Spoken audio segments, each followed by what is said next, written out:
You are listening to Ensnared live on Radio Free Brooklyn in the Radio Free Brooklyn studio. And I'm your host, as always, Sam Wolff. A Drop in the Ocean that just came out this month. And let me tell you, people, we had the man himself behind Pluralone, Josh Klinghoffer. Hey. Hey, man. How's it going? How was that intro? You like it? Oh, it was good. It was good. Yeah. I don't think it matters, but I say plural one. Plural one? Yeah, because hidden in that word is alone, and it pops out. But it's amazing. That's what I thought was. No one's right or wrong, you know. And so many people say plural alone, but it is how I say it is plural one. So you can carry on saying it however you'd like. Well, now I want to know the name behind how you figured that out, because as I was kept looking at it, I think my eyes were playing tricks on me because I kept looking at it. Well, that was one of the appeals. I think within this one word there was a plurality of ways to pronounce it or something. But I came up with it years ago when I was trying to name another band that I was in, and I've never been it reminded me of a name that you'd come up with in high school when you were stoned or something. Yeah. But it has deep meaning on multiple levels, a plurality of levels. But when I made the first record by myself, I just had put no time or thought into what I was going to call it, and then I got to the end of the recording process, and I thought, I need a name. Damn. So I reached back and I grabbed it. So that's what it became. But yeah. So many people say plural alone, but it's like the '90s, lot Mudhoney or Soundgarden, or they would throw band name or words together and make one. So plural one is that. That's how I say it. But again, feel free to say it anyway. No, I love it. Plural alone, plural one. I think that is very clever. How did you come to that? Was there a whole band list of names that you had in the pocket? Because I know I've even done this as a bit with friends. I'm like, all right, I'm taking band name ideas. What do you got? And I'll just get random texts even a year from now, just because everyone's always thinking about it. Yeah, and I think I've come up with a couple of great band names in my life, but any of those, A, I can't remember them right now, and B, I don't think I would allow myself to be in that band. They were just great names, but it would be, for far bolder of a person than I am. But this one, I don't know. I think it was just, I don't know, just thinking about how just the difference between oneness and plurality or something, and how that's maybe a ongoing conversation or something like that. I don't know. I feel like I've forgotten a lot of I remember when I came up with it, I was writing down all these things that it made me think, but this was close to 15 years ago. Yeah. So even though the first album that I made under this name was only 5 or 6 years ago, I just remembered it. It stuck. It was all I had at the moment. Well, it's interesting because I don't know if listeners know Josh's background. I mean, he's been in the music scene forever in so many different ways and in so many awesome ways. Pearl Jam currently. He was in Red Hot Chili Peppers. All that stuff. And so it's funny to me that you thought of a name like that as your solo project, because you've always been playing with bands, but it's also did that have any meaning to that at all? Yeah, kind of. I mean, it's certainly being doing something on my own. The first Plural One album, the one where I didn't have a name yet, that was basically done on the same sort of schedule that the former group I was playing with, Dot Hacker, would have done a record. It was basically anytime I had off time from the Chili Peppers, and I just wound up making a record by myself because the band had sort of dissolved and people were doing other things. So that's why I was just recording songs, and then at the end of it I thought, I need to call it something. I guess there's no way I was gonna call it my name, even though why is that? Because I despise my name. You despise your name? Yeah. Tell me more about that. I love my name. I would, if you want to trade, we're at this point in time, maybe. Well, that's the thing. I had always planned on changing my name. You get into fights with your parents about it when you're a kid. I hate my name. We'll change it. And then you were that sort of kid, because my brother was like that. I mean, kid. I'm almost 50, I still will bring it up. I just think it's such an appalling name. and I started playing in front of people when I was 17 with a guy named Bob Forrest out in LA, and that sort of happened pretty quickly. I didn't think I would be, playing live in front of people. So the minute I was, my name was in the ad in the LA Weekly, I was like, oh shit, I missed my chance. I can't change my name now. I've already, people, I can't very well say, hey, could you start? And I didn't have anything I didn't have any ideas for that either. A better name, like a name that I just wasn't prepared. Yeah, I hear that. And I'm stuck with it.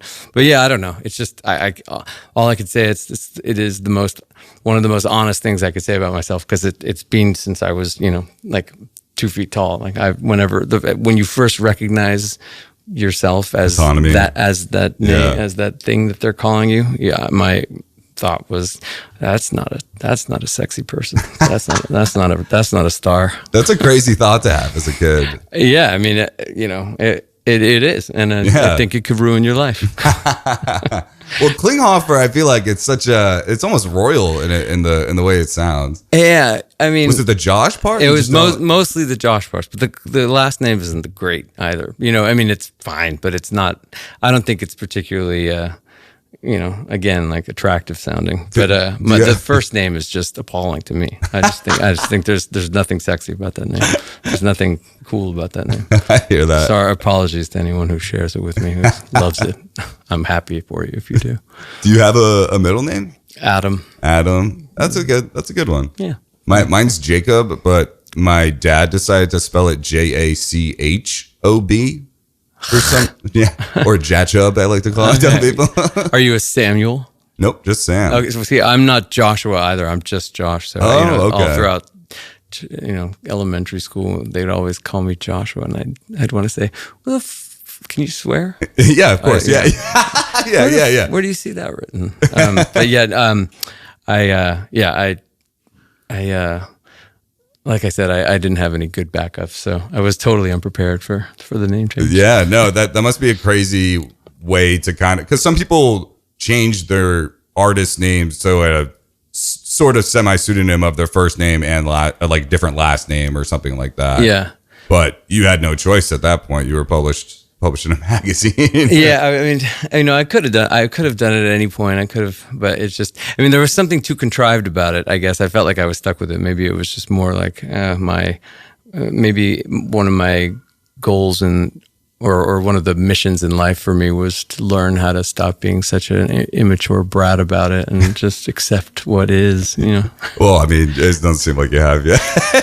Yeah, I certainly haven't, but that's the thing. You keep you're alive. You keep working toward these things. It must have been a lot of build up to that time when you were 17 and got published, because you've been playing music. You got drum lessons and taught yourself guitar and piano and all of that. I'm a drummer as well. I can't imagine having taught myself any other instrument. I think that's incredible that you're able to do that. But I also read on, obviously, your wiki that you dropped out of high school when you were 15 to pursue music. So like that 2-year span, like that's a quick jump, and you've been playing music your entire life too. So I can imagine how that build up to your identity, also becoming a professional musician, was kind of like confusing, I guess, for lack of a better word. Yeah, totally. And I think it's probably why I'm kind of stuck or arrested at the, I can very easily sort of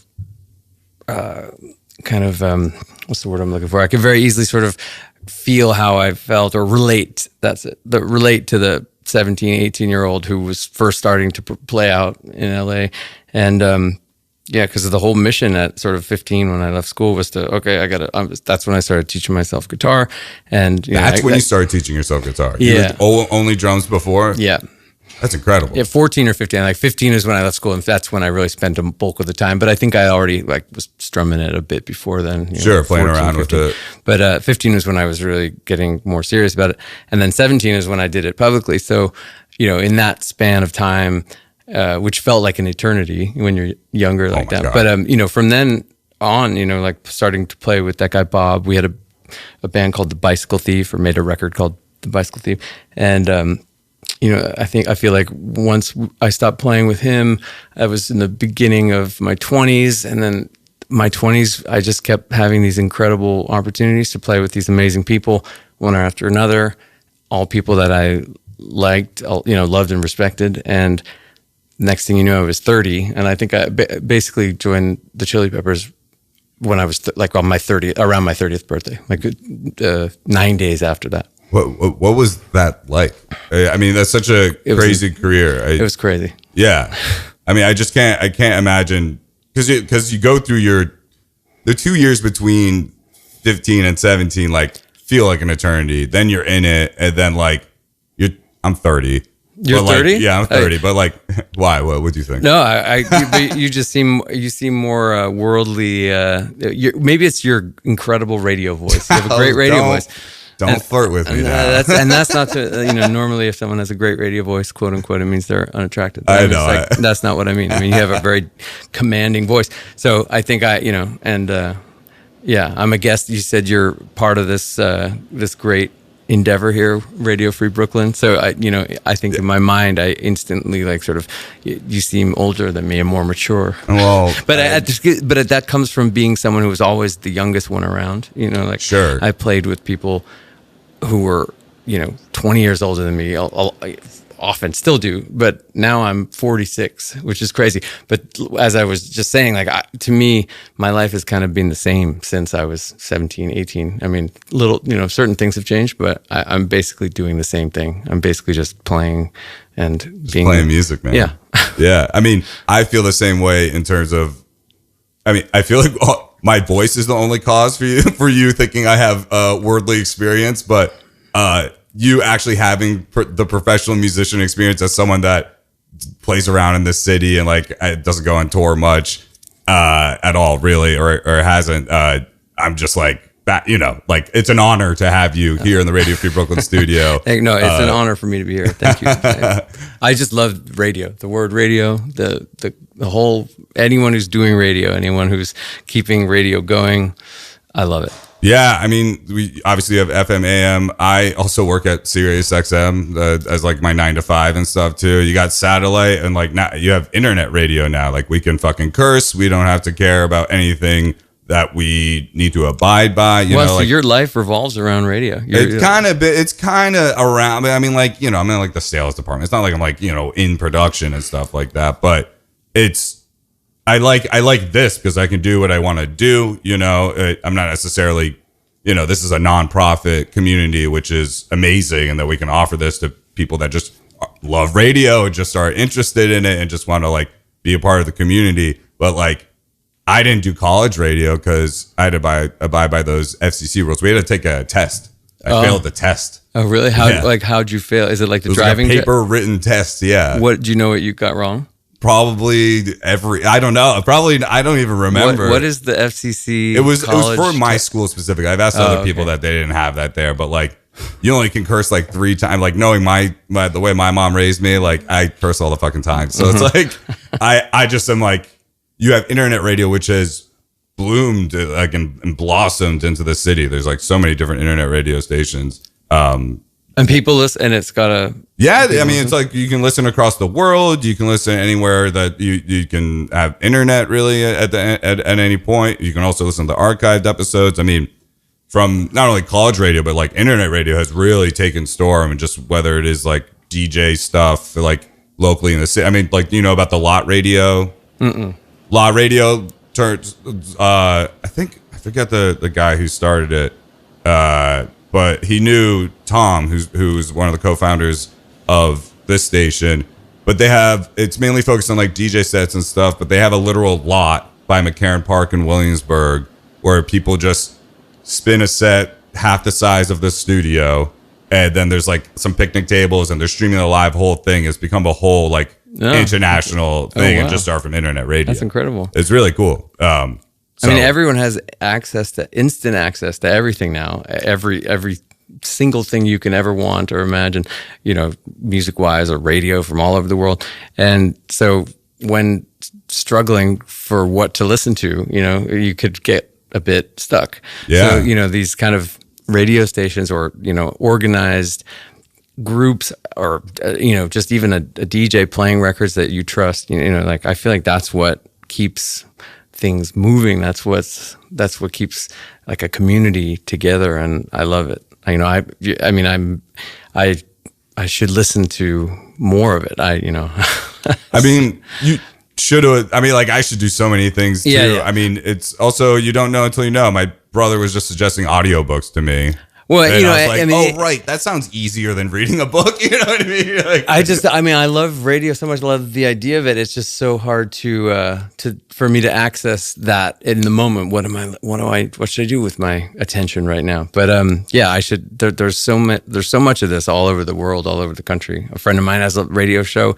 Out of the blue, she told me she has a radio show up in Northern California, and once I learn about something like that, then I go on the station, and I think it's a college station, but then I look at the program. I was looking at that's why I asked you for the Wi-Fi code. I was looking at the schedule, the schedule from today, and to see what kind of stuff you guys have on. Yeah. I'll show you some stuff that after the show that you can definitely like find so many different things from just a couple of websites. It's great. I'm so incredible. I mean, when I started the show, when we were off air with the first two songs that I played, what was it again? It was Nape Neck and Lake Ruth, and you were like, what is this? Yeah, both of them. You were like, and I didn't even prompt you, but you were like, I don't listen to new music. Yeah. What's that about? Yeah, I don't want to be like, what's up with that? But what do you like? You're so busy. I understand you have to learn music all the time too, and keep up with practicing and have that stuff in your head. But I wish it was that simple. I think it probably, and this is probably more this. Let's see. I think because of my age and the kind of things I was doing around, let's say, the turn of the century. I was playing with the Bicycle Thief, but I was always sort of my dream my whole life had been to have my own band and to sort of, that's ultimately I think why I switched from drums to guitar. I wanted to write songs. I wanted to, be more of the tonal or lyrical creator in a band. So I never had a band. For whatever reason, I don't know if it's because of where I was from or, you would think that everyone, so many people moved to Los Angeles to make it or whatever. There's tons of musicians, but I always felt like that was the kind of last sort of person I would want to play with. So I was from there. So I would just look around and see a bunch of, people that seemed hungry in a strange type of way, different to the way I was or something. Slash, I had I like the benefit of meeting these older musicians who had already sort of accomplished a lot and had these other experiences. And I guess I sort of gravitated toward them because it was easier, comfortable, or they just were inspiring to me because they had already, they had achieved something. And then I guess turning it back to what I said about my age, I mean, I just sort of felt at the time and still feel, sadly maybe, that something changed in the 90s where, there's obviously still tons of amazing music all over the place being made by amazing people all over the place. But I think a combination of me sort of being a little just probably like sort of ultra or extra suspect of people's motives and what they were doing and why they were doing it.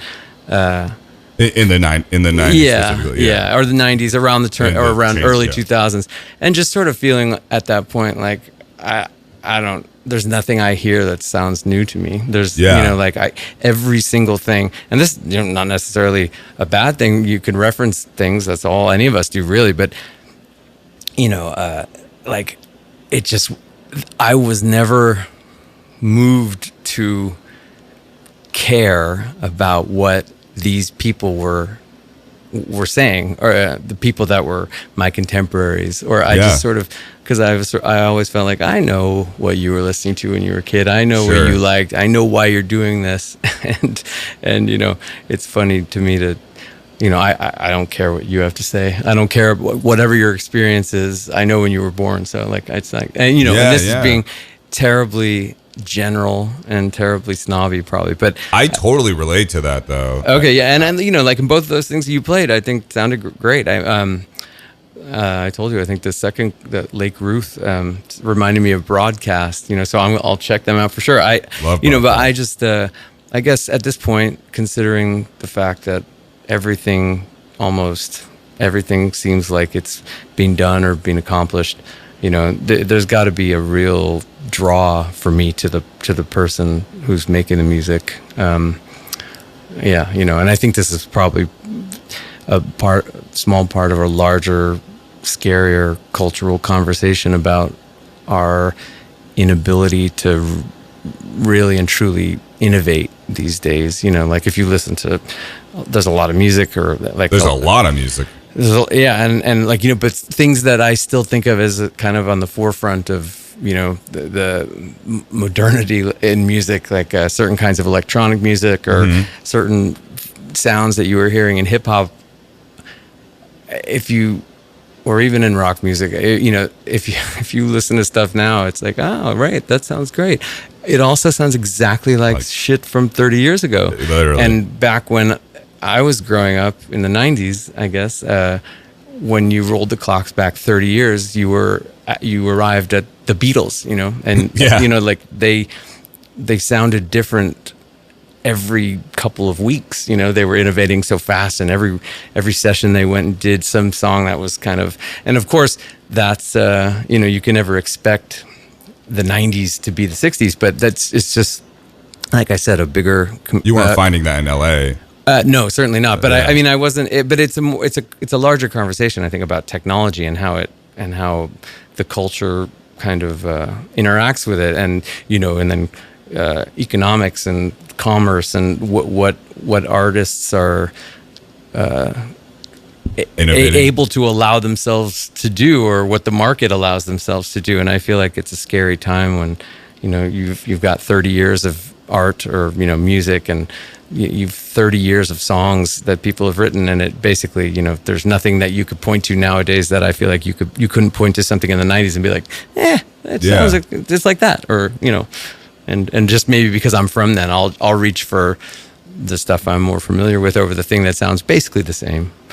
No, I totally understand what you're getting at. And I've thought this way since back then, which I think has been a real... And you still have been observing it and I've been saying this kind of stuff for that long, and I think it's hindered my own creative life, and I've very luckily, I've been able to join these incredible bands and be in these incredible situations with these incredible people for years and years and years, and I haven't had to sort of force myself to really be in the front or responsible entirely, but I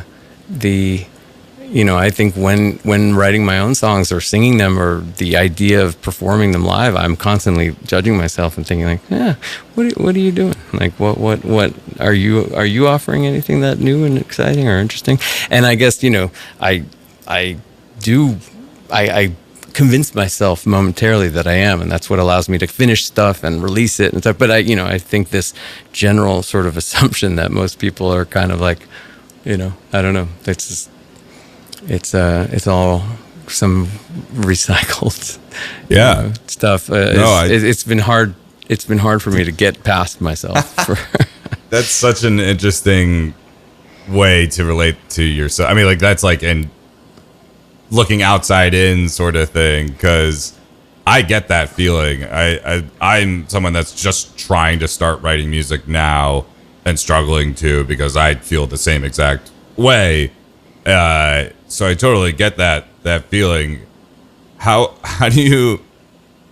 I guess I'm curious, because you said you wanted a full band. So how did you separate? Like, because Plural One is like more like a solo thing. Yeah. Yeah, well, I had this group called Dot Hacker, which was sort of a realization of my childhood dream. Like, I'd met a friend of mine I'd met on tour, and, contrary to what I was thinking was possible at the time, I was in my mid-20s, I was like, oh, wow, you can actually make a really good friend, a really close friend in at this point in your life. Like at the time I was like, I'm sure, you make your friends when you're younger, and I don't know if you can do that anymore. But we got really close and made a pact on that tour. Like, when we get home, we're going to start a band. And then I knew a bass player and he knew a drummer, and the four of us became a thing. And, we were getting going, writing songs. And then I got asked to join the Chili Peppers, which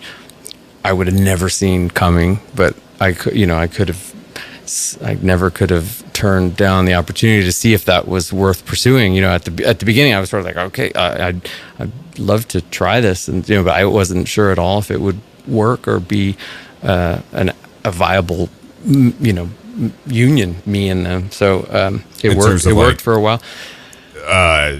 Vibes. Yeah, well, yeah. I mean, I had known them for all of those guys for so long. I had toured with them as an extra musician and stuff, so I knew I got along with them. But just obviously filling John Frusciante's shoes on the guitar, stepping into that role as a guitarist. Like at the time I started playing with them, I hadn't even touched the guitar really with any seriousness in a couple of years. I was playing lots of piano and just writing. I would pick it up to write, but I hadn't worked on anything or figured out any guitar, things that I was just really playing it passively and playing it to write and playing piano a lot. So once we kind of got off to something of a good foot when I started playing with them, and it was going forward. The band that I had started with friends of mine kind of took a bit of a backseat, but also playing with the Chili Peppers allowed me the financial freedom to record records with that band. And Definitely. we basically were able to maintain a real band's schedule. We just didn't really tour much. We didn't play live a lot. Yeah. But we made 3 records, and in the sort of, I guess like a 8 or 9 year span of time. And yeah, by the end, it was just sort of like, I guess just bands are always weird, but especially a band that has a pause button, like a pretty big pause button. So we would go away, come back, and then, and that was when I made the first Plural One album. Was basically just because I had another break from Chili Peppers, but it didn't seem like that band was functioning at that time. So I just started recording songs myself.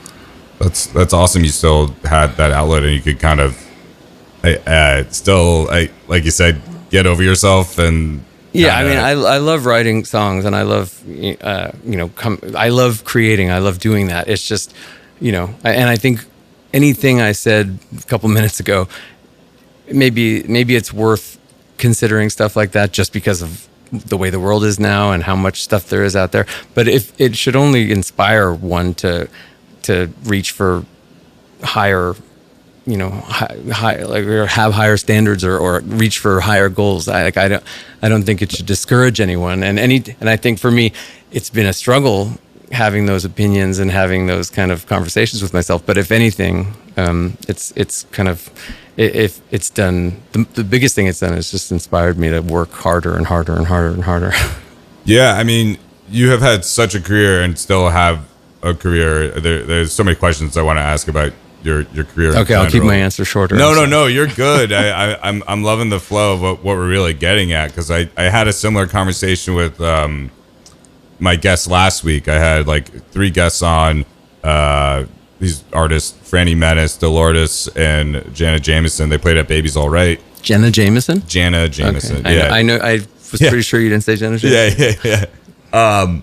But they promote their music through social media and everything in the modern Do they play age. together? Or it was on the same bill. Oh, got it. Okay. They're all different artists, all on the same bill. Great music, totally different music from what I was playing earlier. But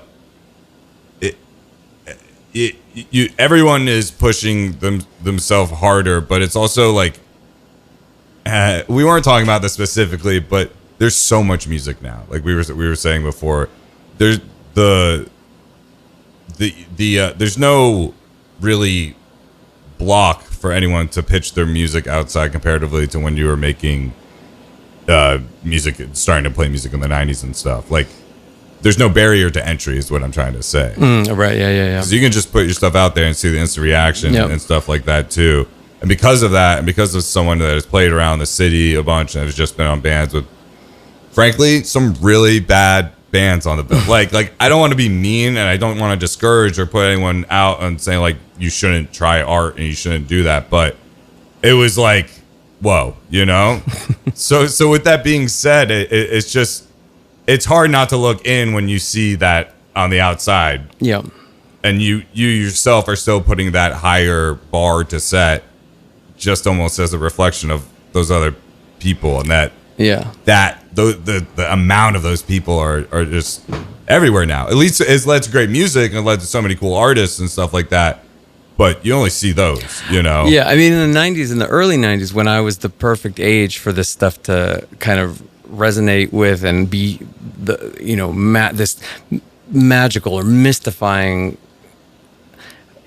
like to have a magical or mystifying effect on me. I was 11 or 12 years old when Nirvana, when Smells Like Teen Spirit smashed into everybody's world, you know, when it was on MTV for the first time. And it was, I've been saying to a friend of mine when we talk about this stuff, it was, I mean, I could be wrong here, but to me, it was like as big a moment as the Beatles on Ed Sullivan, you know, and I don't know if there's been another moment like that since, and I don't know if there was one between that and that, but like that was such a seismic moment. And I think what it did for what was then called alternative music, I mean, at that particular time, there was, it was truly alternative, you know. Yeah. It was not the mainstream. Obviously it becomes the mainstream in a matter of months, you know, and then suddenly what is still called alternative is very much not alternative. So that's what we've been living in a world of, where the underground sort of disappears to a degree, because there was once a functioning underground, like you talked about college radio. I mean, that was the underground. That was not the mainstream. Then when all those people who were doing music because they just had to, in their whole soul or their whole being, just had to do what they were doing, when that became successful or popular, like I don't think any of those people thought that would happen. And then the children of that music, like the people like me who are that age and, you know, related to what they were seeing, you know, you're faced with, you know, like the realities of life. Like, you know, I want to play music and but I have to support myself and I have to do this. But your example now has been like, these people that look like you or whatever, they just wear ripped jeans and flannel shirts and stuff. They're just like normal people, whatever that means. And they can be rich and famous, you know, and I feel like that has perverted or polluted people's reasons, you know, for being creative, you know, like they Definitely. sort of they want the prize without the fight or whatever, you know, and no or turn. something like that. Yeah, I mean, no, I know that's exactly what it you're feels saying. I don't mean people to just want to sound be famous to be pedantic. famous. Yeah, which And is, that sometimes is like through any outlet, whether it be any outlet of celebrity, which would be music, pop star, art, you know. yeah, and I don't. actor, That's it's something I don't understand. Being famous. I mean, I'm probably like I'm a pretty bad example of someone who is like has played with famous bands and famous people. Like I was noticing it over the weekend when I was doing a show with some friends. Like I just can't even look out front. I am so embarrassed to be doing what I'm doing sometimes. I just do it because I like playing the music and I like relating to the people on stage. Obviously, you know, I like performing, but I just have this weird, you know, I don't want to, I have this internal, you know, it's a conundrum for me. So, where was I going with this? The, you know, I get, you know, when I was younger, like growing up, being a fan of the Beatles and, you know, having parents of the age they were who introduced me to the music of the 60s and the 70s, and then, you know, the music that I became obsessed with when I was, you know, 10, 11, 12, and then learning what those people liked. Like it was all part of this continuum and all part of this ongoing artistic, creative movement or like struggle, for lack of a better word, against whatever was unjust and bullshit. Yeah. And at the time, you know, like in the early 90s, when some of these bands were getting big for the first time or something, there was this excitement, this movement, this explosion of energy in music. It was, you know, everyone was doing their own music and everyone was on their own creative wavelength, but even if it was totally, in most ways, even if it was really pretty disparate, I could still say that it was all, there was something that connected everything, and they were all moving toward, you know, making the world a better place, or, you know, calling out atrocities of the world. Yeah, and speaking truth to power or whatever, something like that. Like just, you know, making the world better, like getting rid of the motherfuckers. Yeah, and it made a difference too. Yeah, and it absolutely did. And then People and connect with the music, power to the people. yeah, and just no matter what, the music inspires people to do the same or be a part of that movement. Exactly. And and that's a young person's movement, I guess. But like when I got there, when I was sort of 18, 19, 20, and now the world has moved beyond that moment, and what was alternative is now the mainstream, and people who do things because they want to make the world a better place have a little bit of comfort, and just little by little the incentives and the restrictions put upon artists by the people with the checkbook, and then, and you roll that forward to where we are now, and we're in a world that fucking sucks. The world right now is not the best one, for sure. It's and awful. you make such a good point, because I don't really see anything being like, what art is coming out of it? Like, what music is being really like challenging and like fuck you about? Yeah, no, this? that's the thing. And even the Especially- people who are or do things that sound kind of abrasive or cool, they still want the money. They well, they need it at this point. Yes. It's hard to pay bills. yeah, exactly. And then like nowadays, it's like you can find so many But different. that's the thing, and I'm not faulting them for doing No, that. But for it's I'm sure. just pointing out how a world goes to shit. Yeah, yeah. How how a creative movement gets neutered. Yeah. And that's why I have a hard time with newer music and newer artists, because it's like it's not their fault anyway. It's not, and I don't exclude myself from this either. It's no one's fault necessarily, but it's also it's like what are we doing? It's almost What are like we stop doing? writing songs. Just figure out another way or I mean, no, I take that back. Good songs will always be necessary, and everyone should always be striving to write good songs or do good music. If it doesn't have to be a lyrical song, whatever. Everyone should always keep doing what they do and making music. That should never go away. But I mean, I feel like at this point, if you're, why are you doing it? Like I think it's more important to make the world a better place. I'm not exactly sure how to do that, but the world has gotten out of our hands somehow, I feel like. Definitely. And I think you're saying it really well, though, that there's not really been, like, you're making me think right now, like, what happened in the 2000s that was really like striking with music. The only thing the only thing I could relate to is what I got from my older brother's music, which was like the New York City and DC and like the Strokes, the TV on the radio and all that stuff. But that's not all of that. That's a bunch of bands, like that's not one pinpoint in a decade, and then you don't even have that for the 2010s. I don't even know what the hell's going on. Yeah, and that's not to decade. say there's not to say there was no good music from 2000 Not to at all. now, because there certainly was, and there were certainly things that I got excited about. I've been known to say that I haven't liked anything new since 2000, but that's absolutely not true. There I'm were gonna share some stuff. There were definitely things that I liked, but even that movement of stuff from New York in the early 90s. I mean, like it was more of like a insulated kind of Yeah. scene that was Definitely. kind of about having, it was about its own good time.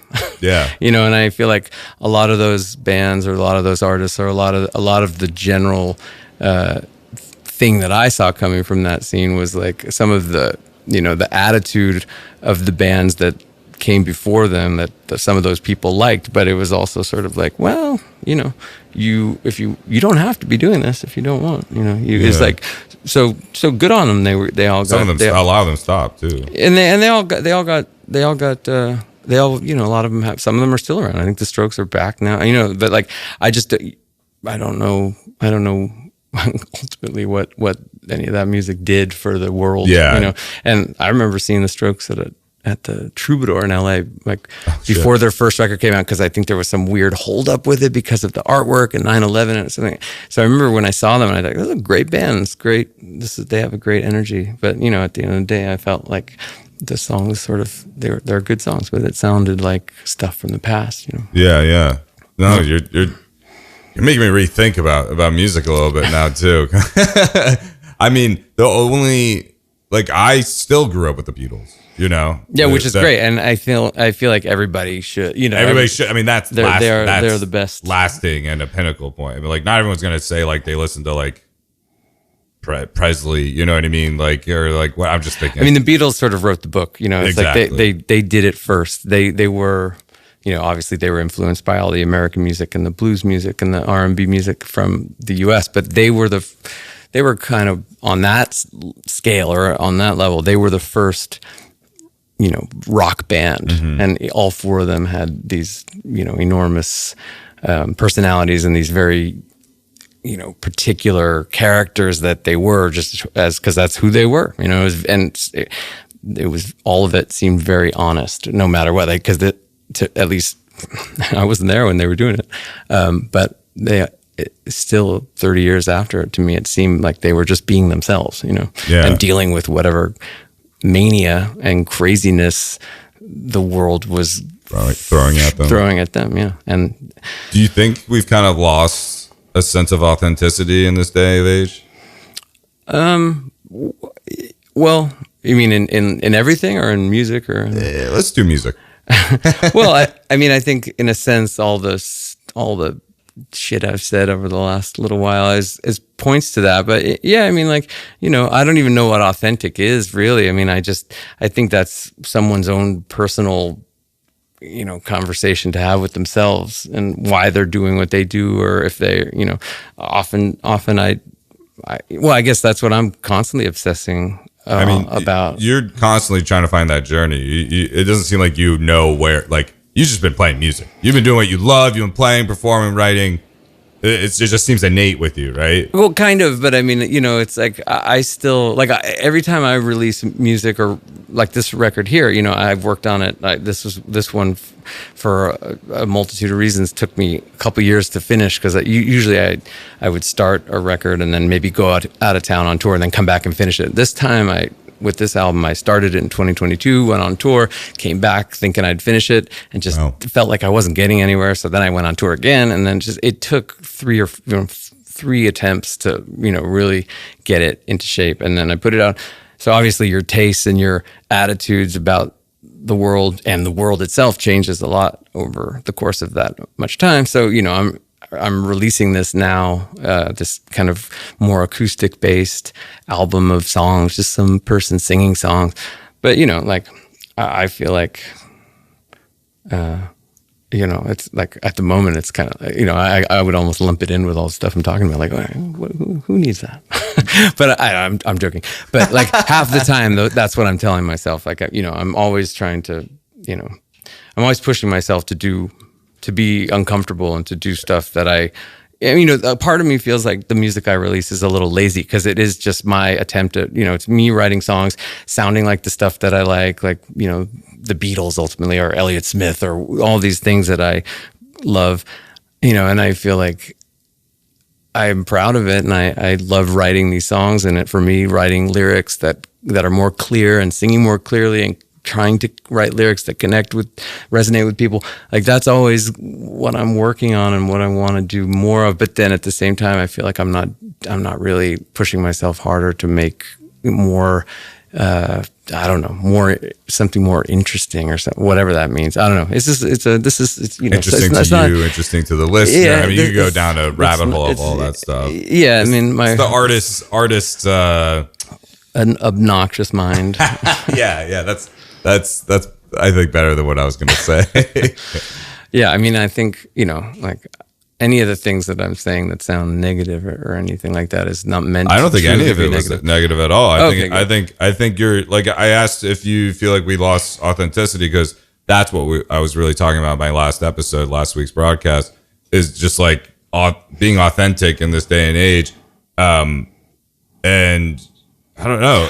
You're true to what you're talking about. Well, and like, likewise, I would imagine. I feel like someone just shared music with me or showed me. Like, I imagine that there's loads of people out there that get up in the morning, spend time writing songs on an acoustic guitar, you know, finish a song probably a lot easier than I do, and then put it online and have people comment on it or like it or whatever. And, you know, maybe they're not signed, and maybe they don't have the kind of the structure to put out records, but they're doing what they like to do and they're putting it out there into the world. That's them being authentic. But at the same time, the whole world, I think, has lost a bit of authenticity or something. Like, I feel like the whole world is full of shit, like, and the grip that social media and internet culture has on the minds of people, young and old. Like, I was going to say younger than me, but I mean, people like my parents' age are just as obsessed with the version of themselves that they show the world online. I think, like that.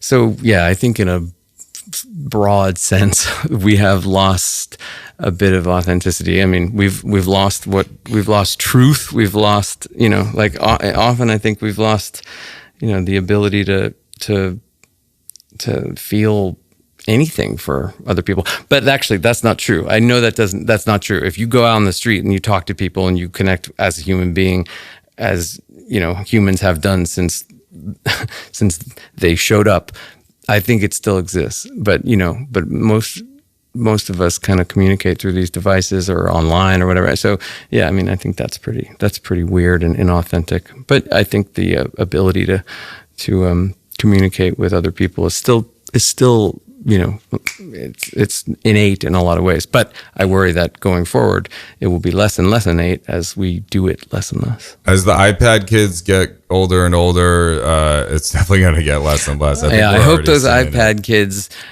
learn early on to fucking break that thing. I hope they get mad at their parents for sticking it in front of them when they're, under a year old, just to shut them up at restaurants. I feel like the iPad kids, if the iPad kids were anything like me, they would give their parents holy hell for all the fucking, laziness, and lazy parenting, and the lazy,